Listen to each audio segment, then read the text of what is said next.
नमस्कार, इस खास बुलेटिन में आपका स्वागत है। मैं हूं रुचि शर्मा।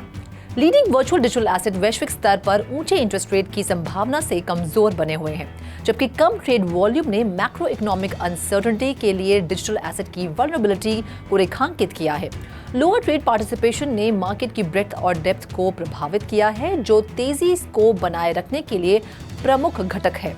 एनालिस्ट ने कम अस्थिरता की ओर इशारा किया है और टॉप पर 2 और सबसे नीचे 3 फिल्ड गैप से कीमतों में जल्द सुधार में मदद मिलने की संभावना है। बिटकॉइन वापसी की राह बनाने की कोशिश कर रहा है, लेकिन इन्वेस्टर के सपोर्ट की कमी के कारण कीमतों में गिरावट आ रही है। दूसरी ओर इथेरियम को अभी भी हालिया गिरावट को उलटने में कठिनाइयों का सामना करना पड़ रहा है। मार्केट कैपिटलाइजेशन के हिसाब से सबसे बड़ी क्रिप्टो करेंसी BTC ने सोमवार को जून के बाद सबसे निचले स्तर पर पहुंचने के बाद $26,000 का मार्क पुनः प्राप्त कर लिया। पिछली बार ये 0.32% कम होकर $26,009.97 पर ट्रेड कर रहा था। ETH मार्केट वैल्यू में दूसरी सबसे बड़ी क्रिप्टो 2.17% की गिरावट के साथ $1,630.66 पर ट्रेड कर रही थी। ऑल्ट कॉइन्स और स्टेबल कॉइन्स स्पेस में मिक्स्ड ट्रेंड देखा गया। BNB ने इस ट्रेंड को कम किया, जबकि XRP लाइटकॉइन में अभी भी गिरावट दिख रही है।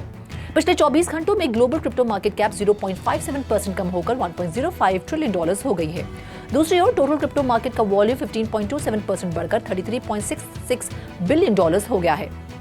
DeFi का टोटल वॉल्यूम वर्तमान में $2.3 बिलियन है और सभी स्टेबल कॉइन्स का वॉल्यूम $31.96 बिलियन है, जो टोटल क्रिप्टो मार्केट 24 आवर के वॉल्यूम का क्रमशः 6.83% और 94.97% का प्रतिनिधित्व करता है। बिटकॉइन की डोमिनेंस 0.19% बढ़कर 48.43% हो गई है। IC15 इंडेक्स टॉप 15 टोकन का बैरोमीटर 0.82% घटकर 34,024.29 हो गया है। इस बीच सैम बैकमैन-फ्रीड ट्रायल कोर्ट के समक्ष लेटेस्ट इंडाइटमेंट के लिए दोषी नहीं होने का अनुरोध करते हुए उपस्थित हुए। शिबा इनू डेवलपर्स धीरे धीरे वैलिडेटर डेटा और ट्रांजैक्शन की निगरानी करके शिबेरियम नेटवर्क को फिर से शुरू करने की दिशा में काम कर रहे हैं, क्योंकि एक much hyped network launch network issues और एक फॉल्टी ब्रिज के कारण खराब हो गया है। 21 अगस्त को YouTube ने आर्टिफिशियल इंटेलिजेंस टेक्नोलॉजीज पर म्यूजिक इंडस्ट्री कंपनी के साथ कोलैबोरेट के लिए अपने प्रिंसिपल्स पब्लिश किए। YouTube के CEO नील मोहन ने एक ब्लॉग पोस्ट में घोषणा की कि अब समय आ गया है कि रिस्पॉन्सिबिलिटी के प्रति कंटिन्यूड कमिटमेंट के साथ इस टेक्नोलॉजी को साहसपूर्वक अपनाया जाए। YouTube ने आर्टिस्ट और उनके वर्क को प्रोटेक्ट करते हुए म्यूजिक के क्रिएटिव एक्सप्रेशन को बढ़ाने के लिए 3 AI प्रिंसिपल्स को विकसित करने के लिए यूनिवर्सल म्यूजिक ग्रुप सहित म्यूजिक इंडस्ट्री के साथ पार्टनरशिप की है। इन प्रिंसिपल्स में AI को जिम्मेदारी से अपनाना, आर्टिस्ट के लिए उचित सुरक्षा प्रदान करना और AI चैलेंजेस का सामना करने के लिए कंटेंट पॉलिसीज को बढ़ाना शामिल है। YouTube ने इनोवेटिव आर्टिस्ट, सॉन्ग राइटर्स और प्रोड्यूसर्स के साथ काम करने के लिए एक नए म्यूजिक AI इंक्यूबेटर की घोषणा की है। मोहन विश्व स्तर पर क्रिएटिविटी को सुपरचार्ज करने के लिए AI की क्षमता से उत्साहित हैं और इसके द्वारा प्रस्तुत अवसरों को लेकर भी उत्साहित हैं। एनवीडिया के शेयर्स में मंगलवार को बेल बजाने से पहले उछाल आया, क्योंकि चिप डिजाइनर के क्वार्टरली रिजल्ट के लिए एंटिसिपेशन बढ़ी, जिसे आर्टिफिशियल इंटेलिजेंस में उछाल से सबसे अधिक फायदा हुआ है।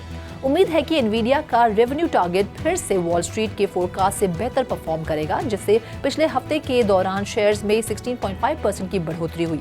उन्होंने सोमवार को 8% की वृद्धि की, जिससे ब्रॉडर मार्केट्स ऊपर उठे और 14 जुलाई को निर्धारित $480.88 के अपने ऑल टाइम हाई से केवल 2.1% कम रह गया। वॉल स्ट्रीट का अनुमान है कि जनरेटिव AI को पावर देने के लिए उपयोग किए जाने वाले चिप्स के बाजार में लीडर एनवीडिया थर्ड क्वार्टर के रेवेन्यू में 110% की वृद्धि के साथ $12.5 बिलियन की वृद्धि दर्ज करेगा। बुधवार को कंपनी की अर्निंग्स कॉल AI डिमांड और मार्केट रैली के लिए एक टेस्ट होगी। मई में एनवीडिया ने सेकेंड क्वार्टर के रेवेन्यू में 50% की वृद्धि का अनुमान लगाया, जिससे उसका मार्केट कैपिटलाइजेशन $1 ट्रिलियन से ऊपर हो गया है। इस फोरकास्ट ने AI स्टॉक और बिल टेक में तेजी ला दी, जिससे ये इस साल US स्टॉक रैली के लिए एक की ड्राइवर बन गया है। Leading consumer technology company Honeywell की एक रिपोर्ट से पता चलता है कि लगभग 60% रिटेलर्स ग्लोबल शॉपिंग एक्सपीरियंस को बेहतर बनाने के लिए अगले साल के भीतर AI, ML और CV टेक्नोलॉजीज को अपनाने की योजना बना रहे हैं। स्टडी से पता चलता है कि ये टेक्नोलॉजीज जॉब लॉसेस के बजाय वर्कफोर्स को कॉम्प्लीमेंट और एनहांस करती हैं। यूएस, यूरोप, मिडिल ईस्ट और अफ्रीका में 1000 रिटेल एग्जीक्यूटिव्स के एक सर्वे में पाया गया कि 38% रिटेलर्स विशिष्ट उपयोग के मामलों या रीजन्स के लिए एआई, एमएल और सीवी टेक्नोलॉजीज को एकीकृत कर रहे हैं। 35% उन्हें ब्रॉडर स्केल पर लागू कर रहे हैं, जबकि 24% पायलट फेज में है या चर्चा में लगे हुए हैं।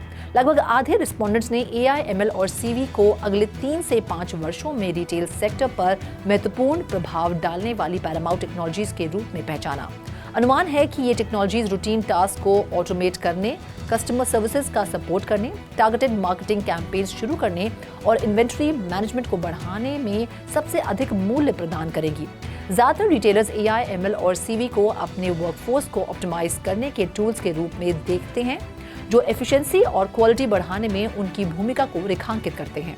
टेथर एक stable coin provider specialised software develop करने का इरादा रखता है। ऐसा माना जाता है कि बिटकॉइन माइनिंग और रिन्यूएबल एनर्जी ऑपरेशंस को ऑप्टिमाइज करने के लिए डेटा एनालिटिक्स का उपयोग किया जाएगा। सोर्सेज के अनुसार टेथर के chief technology officer Paolo Ardoino ने इसके इन डेवलपमेंट माइनिंग प्रोग्राम के डिटेल्स की आउटलाइन तैयार की। ये सॉफ्टवेयर माइनिंग साइट मेट्रिक्स और परफॉर्मेंस में सुधार में सहायता करने वाला है। आर्डुइनो का मानना है कि माइनर्स, कंटेनर्स और इलेक्ट्रिक ट्रांसफॉर्मर्स जैसे कई डिवाइसेस द्वारा जनरेटेड डेटा को वास्तविक समय में रखा जाना, ट्रैक और एनालाइज किया जाना सुनिश्चित करना ऑपरेशंस को ऑप्टिमाइज करने के लिए महत्वपूर्ण है। पिछले 10 महीनों में देश में ऑपरेट होने वाला सेकेंड माइनिंग प्लांट अब ओमान सल्तनत में चालू है।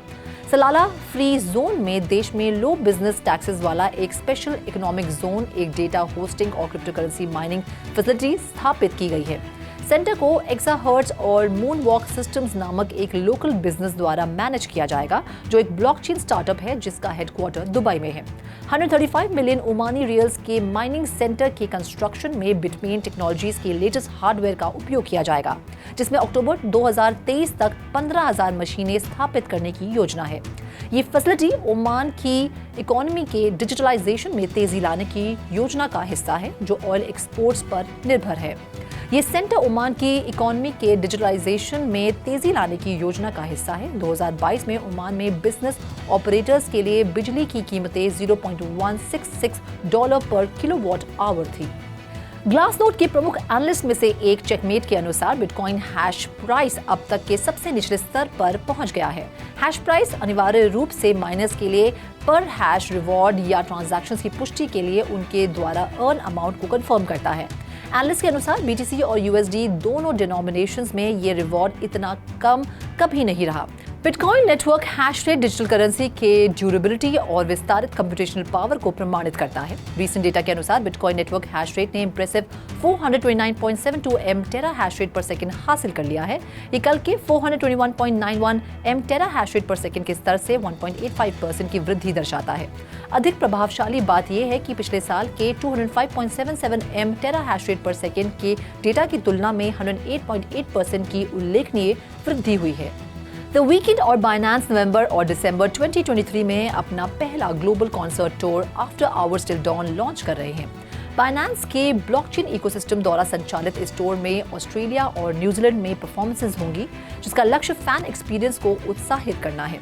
द वीकेंड के after hours till dawn tour ने दुनिया भर में 3 मिलियन फैंस को आकर्षित किया है, जिनमें से 30,000 से अधिक ने enterthedimensions.com पर ऑनलाइन चैलेंजेस में भाग लिया है।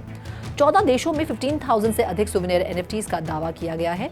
ऑस्ट्रेलिया और न्यूजीलैंड में यूजर्स को एक्सक्लूसिव अपॉर्चुनिटीज प्राप्त होंगी, जिसमें चुनिंदा शो के लिए स्पेशल टिकट, प्री सेल और अप्रिसिएशन के प्रतीक के रूप में एक लिमिटेड एडिशन सुवेनियर एनएफटी शामिल है।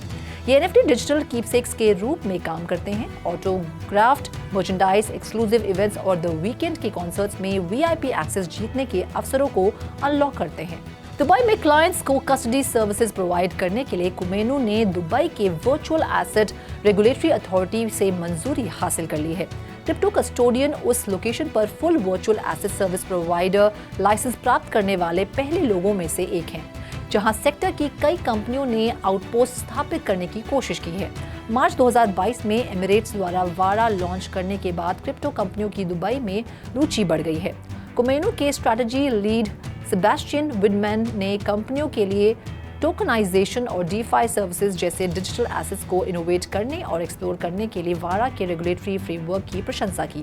कंपनी 4 स्टेजेस लाइसेंसिंग प्रोसेस का उपयोग करती है, जिसमें प्रोविजनल परमिट्स, MVP लाइसेंसेज और फुल मार्केट प्रोडक्ट लाइसेंसेज शामिल है। ये फाइनल स्टेप कुमेनो को रीजन में institutional staking, collateral management, custody और कस्टोडियल स्टेकिंग करने में सक्षम बनाता है। टियोगा कैपिटल और ब्लॉक टावर कैपिटल के नेतृत्व में मेपल फाइनेंस ने $5 मिलियन की नए फाइनेंसिंग की घोषणा की है। इस राउंड में GSR Ventures, Cherry Ventures, Veris Ventures और द स्पार्टन ग्रुप ने भाग लिया है। ब्लॉक टावर कैपिटल के जनरल पार्टनर थॉमस क्लोकैरिस का मानना है कि मेपल इंस्टीट्यूशंस के लिए डिजिटल एसेट मार्केट में प्रवेश करने और सस्टेनेबल ग्रोथ को बढ़ावा देने के लिए एक वैल्यू एड गेटवे है। मेपल फाइनेंस बोरोवर्स को ब्लॉकचेन पर अपनी खुद की क्रेडिट फैसिलिटी बनाने में सक्षम बनाता है, जिससे अन्य लेंडर्स को अपने पूल से पैसा निकालने की अनुमति मिलती है।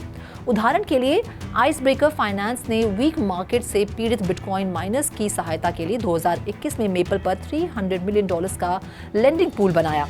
हाल ही में प्लेटफॉर्म ने एक नया पूल लॉन्च किया है, जिसके माध्यम से संयुक्त राज्य अमेरिका में accredited investors tokenised treasury bills में एक्सपोजर प्राप्त कर सकते हैं। इस खास बुलेटिन में फिलहाल इतना ही। मुझे दीजिए इजाजत। आप देखते रहिए 3 TV और ज्यादा जानकारी और स्टोरीज के लिए लॉग ऑन करें हमारी वेबसाइट www.3versetv.io पर या फिर QR कोड को स्कैन करें।